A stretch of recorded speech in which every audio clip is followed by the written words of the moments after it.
अस्सलाम वालेकुम नाज़रीन, welcome to my YouTube channel. मैं हूं सैयद शम्सुल हसन रिजवी एडवोकेट और आप देख रहे हैं शम्स रिकॉर्ड्स। आज मेरे साथ मौजूद हैं राना मज़हर अली ख़ान साहब। ये बार की बहुत खूबसूरत शख्सियत हैं। इनके चलने का स्टाइल, बात करने का स्टाइल बिल्कुल आजिज़ाना और बहुत खूबसूरत और कॉम्पिटेंट है। तो आज हम इनसे पूछते हैं कि जो यंग लॉयर्स को मसाइल दरपेश आते हैं उनके बारे में ये यंग लॉयर्स को क्या सजेशंस देंगे। अस्सलाम वालेकुम सर। जी वालेकुम सलाम। सर क्या हाल चाल है? ठीक ठाक? अल्लाह का शुक्र, सब क्या करिए। सर मेरा पहला सवाल ये है कि अक्सर यंग लॉयर्स जो हैं उनका ये शिकवा होता है कि जो मेरे उस्ताद हैं वो मुझे सिखा नहीं रहे, तो इस पे आप उनको क्या तजवीज़ देंगे? जहाँ तक मेरा एक्सपीरियंस है तो मैंने तो खुद एक चीज़ ऑब्ज़र्व की है कि जब मैंने वकालत स्टार्ट की थी 2010 में, तो मैं आया था तो मेरे इधर ही फिरोज़ वाला कचहरी में मेरे बड़े भाई और राना तसव्वुर अली खान जो कि आजकल वो deputy prosecutor general Punjab Lahore high court में, माशाल्लाह। तो जब उनकी सिलेक्शन हुई तो उस वक्त मैं लॉ का स्टूडेंट था। तो उनके जाने के बाद जब उनकी अपॉइंटमेंट हुई तो मैंने जो है प्रैक्टिस स्टार्ट की। तो मैंने तो 2-3 माह उनके साथ यहाँ पे काम किया। तो अक्सर मुझे लोग ये कहते हैं कि ये राना साहब ने जहाँ काम किया तो इसका कोई उस्ताद नहीं है, इसने खुद ही सीख लिया। अच्छा, ये बात भी किसी हद तक दुरुस्त है कि मैंने काम खुद सीखा है, मैंने खुद स्ट्रगल की है।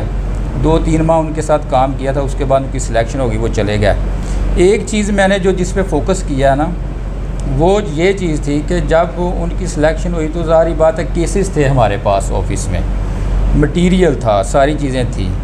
मैंने बजाय इसके कि किसी से पूछूं, जाके केसेस तैयार कराऊं, किसी से ये करूं, मैंने खुद ही वो सारी स्ट्रगल की है। क्योंकि ऑलरेडी केस चल रहे थे, मैंने खुद ही उसको पढ़ा, स्टडी की। तो मेरा आज भी दावा ये है कि ज़रूरी नहीं है उस्ताद, ज़रूरी है प्रैक्टिस में उस्ताद होना चाहिए, लेकिन मेरा ख्याल है कि हम खुद भी सीख सकते हैं। अगर आप स्ट्रगल करना जानते हैं, मेहनत करना जानते हैं, तो आप खुद ये काम सीख सकते हो। मतलब कि आपके पास सारी फाइलें होती हैं, आपके पास ब्रीफ होते हैं, लोगों के लॉ मौजूद है, थोड़ी स्ट्रगल करें तो ये सारा सिलसिला जो है ठीक हो जाता है। बिल्कुल सही। आप लॉ के किस कैटेगरी में है? मतलब क्रिमिनल है, सिविल है, फैमिली है, आप किस में प्रैक्टिस कर रही हैं? ये बड़ा इंटरेस्टिंग क्वेश्चन आपने पूछा कि बाद का लोगों ने अभी जो है प्रैक्टिस शुरू ही की होती है, तो उनका ज़हन ये होता है कि जी हमने वो क्रिमिनल मैटर को डील करना है, हमने प्रैक्टिस जो है सिविल की करनी या कोऑपरेटिव में जाना है। लेकिन मेरा जो एक्सपीरियंस यही कह रहा है, जब मैंने स्टार्ट की तो जो मैंने हर तरह के केसेस डील किए हैं, मतलब कि रेवेन्यू के भी किए हैं, सिविल के किए हैं, फैमिली के किए हैं। लेकिन वो बात ये है कि वो भाई के केसेस ज़्यादा क्रिमिनल मैटर के थे, वो मतलब कि उनकी प्रैक्टिस ज़्यादा ये थी। तो इस वजह से मैंने जो ज़्यादा प्रेफरेंस की वो भी एक अरसे के बाद, ये नहीं कि पहले दिन ही आए तो हमने कह दिया हमने यही करना है। लेकिन जो मेरी ज़्यादा प्रैक्टिस है, जहाँ मैं ज़्यादा जिसमें इजी फील करता हूँ, वो मेरी सारी क्रिमिनल प्रैक्टिस है। अच्छा। तो क्रिमिनल मैटर जो है वो मैं इजीली समझता हूँ। लेकिन अर्ली स्टेज पे मैं यंगस्टर को यही कहता हूँ कि केस कोई भी है उसको पढ़ें, देखें। ये नहीं है कि मैंने पहले दिन ही जाना तो जी मैंने फलाना स्पेशलिस्ट हो गया हूँ, ऐसे नहीं होता। आपने स्टार्टिंग में सारे केसेस डील करने, उसके बाद आस्ता आस्ता जब परफेक्शन आ जाती है तो फिर आप कोई भी कह सकते हैं कि मैं अब यही केस डील करूँगा। तो यही है सर। इस आखिरी मेरा सवाल ये है कि क्या आपकी फ़ीस फ़िक्स है या गरीब और अमीर का इम्तजाज इसमें है?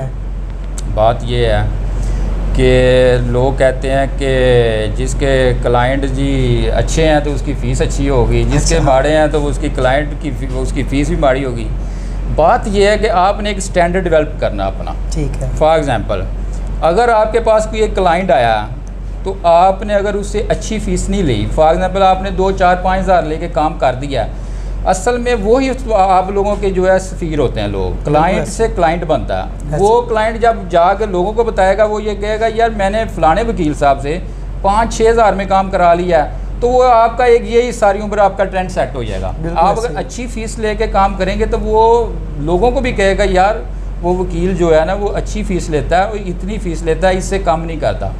मैं बेशक पहले दिन ही जब आया था वकालत में तो मैंने उसी वक्त ही मैंने ये समझा था कि मैंने फ़ीस का जो है एक स्टैंडर्ड रखना। बिल्कुल ठीक है। तो मैंने अर्ली स्टेज पे भी क्रिमिनल मैटर में, मर्डर ट्रायल में मैंने अच्छी फ़ीसें ली है। आज भी कोई भी क्लाइंट आता है तो मैं उससे फ़ीस तय करता हूँ कि इतनी लेनी है। अगर वो क्लाइंट उस पर एग्री होता है तो मैं केस उसका हैंड ओवर लेता हूँ, अदरवाइज़ मैं रिफ्यूज़ कर देता हूँ। इसके ऑपोजिट आप इस वीडियो से पहले आपके क्लर्क से मेरी बात हो रही थी तो वो ये कह रहे थे कि जी राना साहब के पास अगर कोई नादार, कोई गरीब आया ना तो स्वाय फ़ाइल के खर्चे से उन्होंने अपनी कोई फ़ीस नहीं कभी ली। हाँ ऐसे है, ज़ाहिर बात है, ये भी मैटर साथ होते हैं, क्योंकि एक वकील जो होता है लोगों की हमदर्दी को जज करने वाला होता है, काम आने वाला। हमारा काम ही यही है कि लोगों की हेल्प करें, तो जो इस तरह के लोग आते हैं उसकी हेल्प करनी पड़ती है और करते भी अल्हम्दुलिल्लाह। लेकिन ये है कि मैं अक्सर अपने प्रोफेशन में लोगों को यही कहता हूँ कि आपने एक फ़ीस का स्टैंडर्ड तय करना।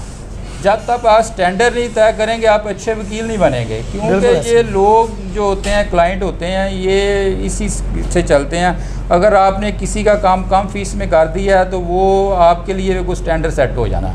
अच्छी फीसें लें, आपने मेहनत करनी है, सर्विसेज देनी है, तो उसके लिए मैं समझता हूँ कि फ़ीसें अच्छी लेनी चाहिए। तो ये आम आवाम का ये कहना है कि जी वकील लूट लेते हैं, नहीं जब हम जाते हैं तो ऐसी कोई बात नहीं, वो कुछ अनासर होते हैं ऐसे। अदरवाइज़ जितने भी प्रोफेशनल लॉयर्स हैं वो ऐसा नहीं होता, अपनी फ़ीस जो तय करते हैं और उसी फ़ीस में ही उसका केस जो है कंप्लीट करते हैं, चाहे वो साल चले 2 साल चले। ऐसे नहीं होता कि वो लोग भी आजकल जो क्लाइंट है वो भी देख रहे हैं सारे मैटर को। काफ़ी जो ट्रेंड है, अब यंगस्टर लॉयर आ रहे हैं, जो लोग पढ़े लिखे लोग ज़्यादा इस फील्ड में जो आ रहे हैं, उन्होंने बाकायदा तौर पर भी फ़ीसें स्टैंडर्ड तय किया हुआ है। तो ये लोगों के गलत एक रुझान है वकला के बारे में कि जी वो ऐसे करते हैं ऐसे करते हैं। ऐसी बात नहीं है, जो मेहनत करने वाले वकील हैं ज़ाहिर बात अच्छी फ़ीस लेंगे तो काम करेंगे। जी नाजरीन, आपने राना साहब की बहुत ही खूबसूरत बातें सुनी कि वकील मेहनत करते हैं, उन्होंने पूरे केस को स्टडी करना होता है, उन्होंने बुक्स को पढ़ के फिर जाके जज के सामने पेश होना होता है। तो हर केस की एक अलग फ़ीस है। ये नहीं कोई कह सकता कि बेल है, बेल की फ़ीस 5000 में हो जाएगी, ऐसा नहीं होता। हाँ, ये राना साहब के बारे में ज़रूर इनकी ये खासियत है कि कोई गरीब इनके पास आया है तो गरीब की जो फ़ाइल का ख़र्चा होता है, जितना हो 5000 है, 10000 है या 15000 है, वो कहते हैं जी आप सिर्फ फ़ाइल का ख़र्चा दे दें, मैं अल्लाह की रज़ा के लिए आपके साथ चलता हूँ, मेहनत करता हूँ। लेकिन जहाँ एक बहुत हैवी केस होगा, बेल का है या 9C का है, कोई और चीज़ें ऐसी हैं, क्रिमिनल मैटर्स में बहुत चीज़ें आती हैं, अब उसमें कोई कहे जी मुझसे 10000 ले लें, तो ये वैसे ही एक वकील की तौहीन है। तो बताने का मकसद आपको सिर्फ इतना है कि वकील अपने स्टैंडर्ड के मुताबिक बात करता है, और जिस वकील का स्टैंडर्ड नहीं होता वो फिर अपनी सारी ज़िंदगी एक ही चीज़ में रह जाता है। तो इसमें हमें ये देखना चाहिए कि वकील का हक़ भी ना मारा जाए और वकील हमारा हक़ भी ना खाए। तो आपका इस वीडियो देखने का शुक्रिया। अल्लाह हाफिज़।